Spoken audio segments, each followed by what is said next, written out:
అధ్యక్ష ఒక్క నిమిషం మేడం గారు సార్ అడిగారు సార్ ఇస్తానమ్మా నేను ఇవ్వలేను సార్ ఇవ్వాలి వన్స్ మాధవ్ గారు మీకు వినేదానికి ఓపిక ఉంటే సమాధానం చెప్పేదానికి సిద్ధంగా ఉన్నాం. మీకు వినేదానికి ఓపిక లేకపోతే నేను సమాధానం చెప్పలేను. ఎందుకు అరుస్తున్నారు అధ్యక్ష? మైకు మీరు ఇస్తారు మాట్లాడచ్చు అధ్యక్ష.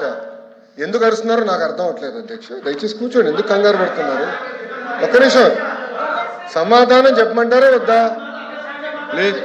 మాధవ్ గారు మీరు అడిగిన ప్రశ్నకి సమాధానం చెప్పమంటారా వద్దా? దయచేసి మెంబర్స్ కూర్చోండి. నేను సమాధానం చెప్పినాను సార్. రావులా కూర్చోండి, మీ సీట్లో కూర్చోండి. సార్ మళ్ళీ కూర్చోండి. ఇప్పుడు ఆయన ఒక ప్రశ్న అడిగారు అధ్యక్ష.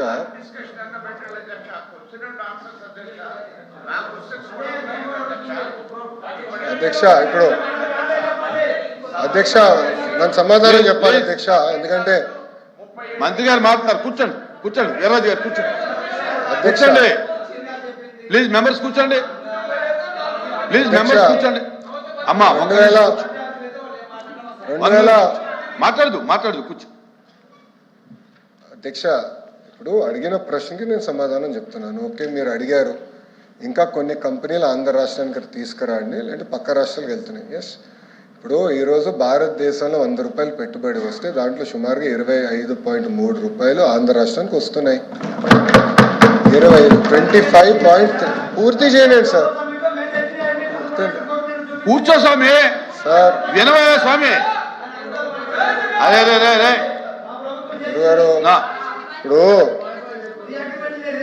ఓకే మరో సభ్యులు ఒకటి ఆలోచించాలి అధ్యక్ష. ఇప్పుడు ఒకసారి ఆలోచించాలి అధ్యక్ష. ప్లీజ్ మాధవ్ గారు లెక్కల్లోకి వెళ్తే 151 11 అయినాయి. టీమ్ 11 తయారైంది. అది కూడా మాట్లాడదామా, డిస్కస్ చేద్దామా? ఓకే మీ సీన్ రిపీట్ అవుతుంది, ఎందుకు కంగారు పడుతున్నావు అధ్యక్ష? ఇప్పుడు ఇట్లా వెళ్తే ఆనాడు హెరాస్ చేయలేదు అధ్యక్ష. 2019 నుంచి 24 వరకు మోహన్ దాస్ పై గారు ఏమన్నారు? There is economic terrorism in Andhra Pradesh అన్నారు. మీరు ఇట్లనే అమర్ రాజా బ్యాటరీని హెరాస్ చేస్తే వాళ్ళు వెళ్ళి ఎక్కడ పెట్టుబడులు పెట్టారు? తెలంగాణ రాష్ట్రంలో పెట్టుబడి పెట్టారు. వెళ్ళలేదు. ఎక్కడికి వెళ్ళింది ఆర్సిలర్ మిత్తల్? ఎక్కడికి వెళ్ళింది? మాధవ్ గారు మీరు వాస్తవాలు తెలియకుండా మీరు మాడటం కరెక్ట్ కాదు.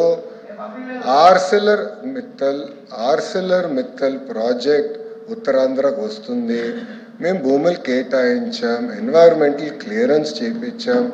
పక్క రాష్ట్రాలు 10 సంవత్సరాల ప్రాజెక్ట్ ముందరికి వెళ్ళకపోతే ఇక్కడ ఉన్న మా మంత్రి టీజీ భరత్ గారి నాయకత్వంలో 16-17 నెలల్లో వాళ్ళని తీసుకొచ్చాం.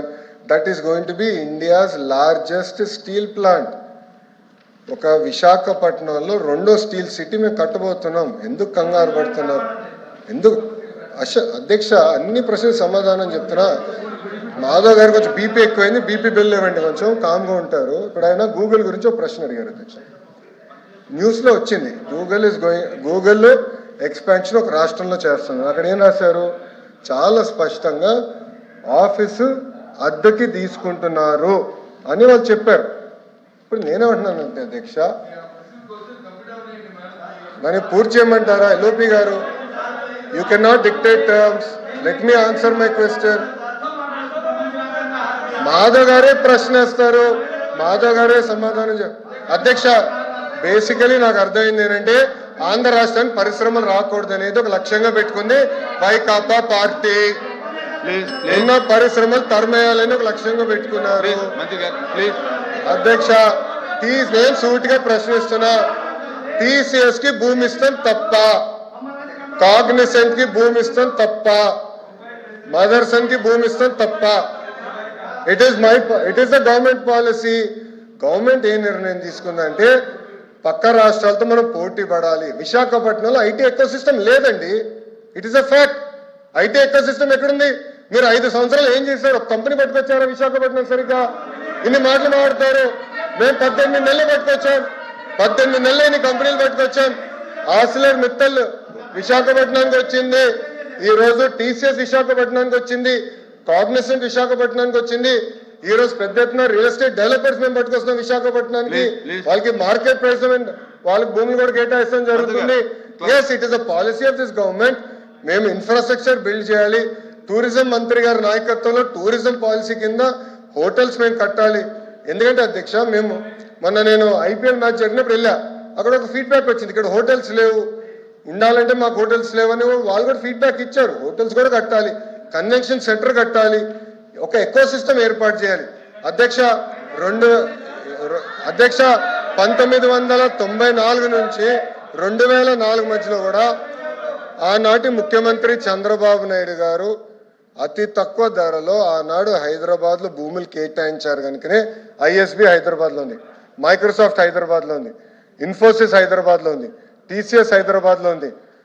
అట్లా అనేక పరిశ్రమలు వచ్చి ఈ రోజు ఒక జీసీసీ క్యాపిటల్ అయిందంటే దానికి కావాల్సిన మొత్తం ఎకో సిస్టమ్ కట్టాం అధ్యక్ష. వెళ్దాం.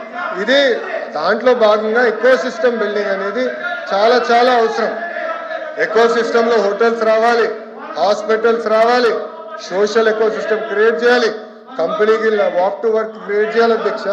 ఈ మొత్తం ఎకో సిస్టమ్ క్రియేట్ చేసడానికి మేము కష్టపడుతున్నాం అధ్యక్ష. మంత్రి గారు అదే అధ్యక్ష. అమ్మా